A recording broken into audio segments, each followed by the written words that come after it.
peaceful monastery courtyard surrounded by lush trees and vibrant flowers, group of disciples sitting cross-legged in a semicircle, facing their master monk who sits on a wooden platform. The gentle hum of nature fills the air as the monk begins to speak. It is another day of giving and receiving knowledge in their lives. Monk, glancing warmly at his disciples, starts, "My dear friends, today I want to share a lesson that has guided me throughout my life, the secret to a healthy mind." One of the disciples raises his hand and said, "Master, is it meditation? I've heard that meditation is the ultimate key to a peaceful mind."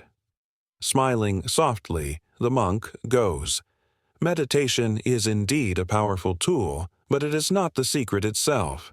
A healthy mind is like a thriving garden. To cultivate it, you must care for the soil, remove the weeds, and plant seeds of the right kind. Let me tell you a story." The disciples lean forward, eager to listen. Once, in a bustling village at the foot of the mountains, there was a farmer named Sora. Zora had a beautiful garden, known far and wide for its vibrant flowers and lush greenery. But one year, the rains were too heavy, and weeds began to take over the garden. Sora worked tirelessly, pulling out weeds by hand, but no matter how many he removed, they grew back. Frustrated, he went to the village elder and said, "No matter how hard I work, the weeds keep returning. What should I do?"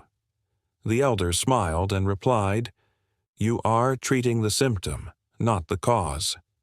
You must strengthen the soil so that the weeds cannot take root." Sora returned to his garden. Instead of just removing the weeds, he enriched the soil with compost, watered it thoughtfully, and planted stronger, healthier plants. Over time, the weeds stopped growing, and his garden flourished once again. What does the garden symbolize? The garden is your mind. The weeds are negative thoughts, doubts, and fears. If you only focus on removing them, they will return.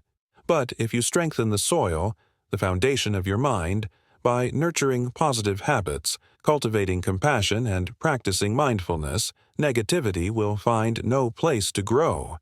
But how do we strengthen the soil of our minds? Begin by paying attention to what you feed your mind. Just as poor soil produces weak plants, a mind fed with negativity produces unhealthy thoughts. Avoid gossip, anger, and distractions that cloud your clarity.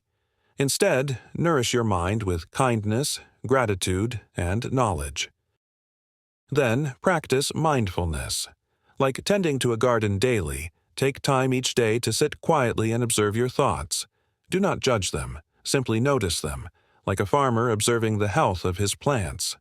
Lastly, cultivate compassion for yourself and others. Compassion is like sunlight for the garden of your mind. It warms the soil, strengthens the roots, and helps you grow resilient in the face of challenges. One of the disciples thoughtfully asked, "Master, is this why we are taught to focus on our breath during meditation?" Exactly. Your breath is the gentle gardener of your mind. Each inhale is like watering the soil, and each exhale is like clearing away debris. When you stay with your breath, you give your mind the space to grow strong and healthy. Monk pauses and looks at his disciples, their faces filled with reflection.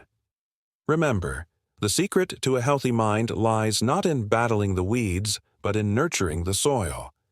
Care for your mind with patience, love, and discipline, and you will find that peace and clarity will bloom effortlessly. A small garden near the monastery, where vibrant flowers sway gently in the breeze, the disciples bow respectfully, their expressions calm and enlightened. The monk watches as they disperse, each carrying the lesson in their hearts. A healthy mind is not a destination, but a practice. Tend to it daily, and it will become a sanctuary, a space where peace and wisdom thrive, even amidst life's storms.